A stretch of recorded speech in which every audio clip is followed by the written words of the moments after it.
Hola clase, muy buenos días, muy buenas tardes, bienvenido a la clase de Español 1 y este video es para aclarar unas expectativas acerca del correo electrónico. Hey, so I'm recording this video to make sure that I'm really clear about a few of the expectations for the email portion of this assignment. So let's go ahead and get started. Okay, so you'll go ahead and in Canvas, okay, you'll go up here to Host Family Project, Parte 2, Correo Electrónico, and you'll open that up. You will also open up Actividad C, where you've got all of your own personal information that was preparation for doing the Correo Electrónico. Okay? When you open up the Correo Electrónico, you'll get a document open that looks like this, and you've already completed this datos personales document that looks like this. So what you're going to do when you are doing your Correo Electrónico, you're going to go down, you're going to see a screen, okay, with a blank box. And I've filled in a few details here to help this video out. But basically what you're going to do is you're going to go through and you're going to create your email from the information in this document. Okay? Now, a few things you want to include. You want to make sure you got the date, okay, with the date of the month, followed by the month, followed by the year. That can look like el 24 de mayo del 2021 o simplemente 24 mayo 2021. Remember to put the date followed by the month. Do not capitalize the month. That's not a typo. I did that on purpose because that's how it's said in Spanish. And then the year. Okay? Then you're going to start off with estimada familia. And you're going to have some kind of greeting. I used hola. You could use buenos dias, feliz viernes, whatever you want as a starting feliz primavera, whatever you want as a starting greeting as you get started. Then you're going to go in and you're going to use the information that you already compiled in Actividad C to help you out. Now, let me say, you don't have to go through from question 1 to question 12 and just put your answers in. And you should not copy and paste your answers.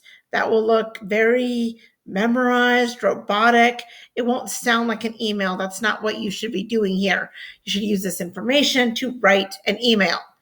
Okay? The more you write these things, not copy paste. The more you write these things, the better you're going to get at it. The more you're going to remember how to do it. The more comfortable you're going to get with Spanish, and the more comfortable you're going to get with the process of writing Spanish. Okay, you're in Spanish 1 right now. You've got at least Spanish 2, probably Spanish 2 and 3, especially if you're looking at a 4-year university. So make sure that you're learning how to do things right. Don't just do it to get it done. That won't serve you at all, not in Spanish, not in anything else. Okay, so you're going to go in here. You're going to use this information. You probably do want to start with como te llamas. Okay, but then you might want to talk about where you're from or where you live. Okay, you might want to talk about your family. You might want to describe yourself. You might want to add your birthday in there, and then come down here and talk about some of your preferences. Okay, your favorite classes, your favorite activities, etc. At the end of the email, okay, after you've added all that information in, you want to have some kind of closing greeting, like hasta luego or hasta la vista, okay, hasta septiembre, anything that kind of closes off your ideas. And then finally, a final greeting. I recommend using saludos, but you may have something else that you prefer to use, especially if you've got some family background in Spanish and you're more comfortable with a different kind of greeting. Make sure you put your name. Paco Shabaco is not your name. Paco Shabaco is a made up name, and nobody in my class, any of the classes, has that name. So you should put your own name there. Okay. This is how you should handle it. This is what you should do in order to do well on this particular assignment. When you get done, you'll come back into Canvas and you'll turn in your email in this correo electrónico spot where there is an option for turning that in. Make sure you've also already done the A-B activity and the C activity all of this should be turned in. Assuming you got a little bit of time, because you'd already done this and it made this part really easy, you can start the investigación de países, in which you'll take the top 3 host families that you had, the countries that they are from, and do a little bit of country research based on those countries. Okay, you can find that entire assignment here in Tarea 4. Now I'm going to show you what you should not do. Okay, here's what you don't do. You don't go into Google Translate, type in your letter in English, come over here, and hit Spanish. Okay. That will not do anything for you. It will create a major cheating problem, for which I'll give you the consequences in a couple of minutes. And it actually doesn't even fulfill the recommendations that I gave you. Notice here I said you should start with estimada familia, and they use querida familia.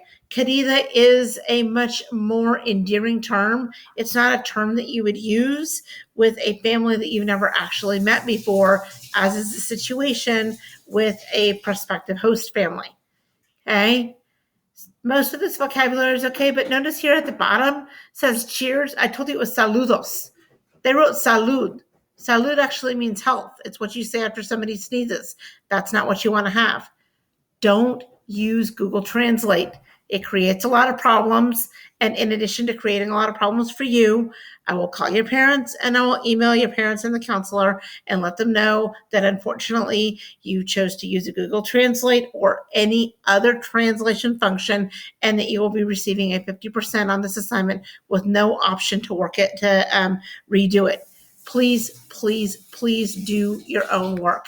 Cannot possibly emphasize that enough. Okay, so once again, okay, this is the correo electrónico form that you are going to be using for completing as the major part of this assignment. And you should be turning in absolutely no later than Wednesday night at 11:59 p.m. The other thing that is due on Wednesday night at 11:59 p.m. is the Investigación de los Países, also known as country research, and you will find that here, the access to that right here when you open up this assignment. So I will be in class. I'm going to give you the rest of class to go ahead and do this work. If you've got any questions, please go ahead, put them in the co-host chat, and I look forward to helping you in any way I can, and I especially look forward to reading your emails. Thank you so much, guys. Have a great day.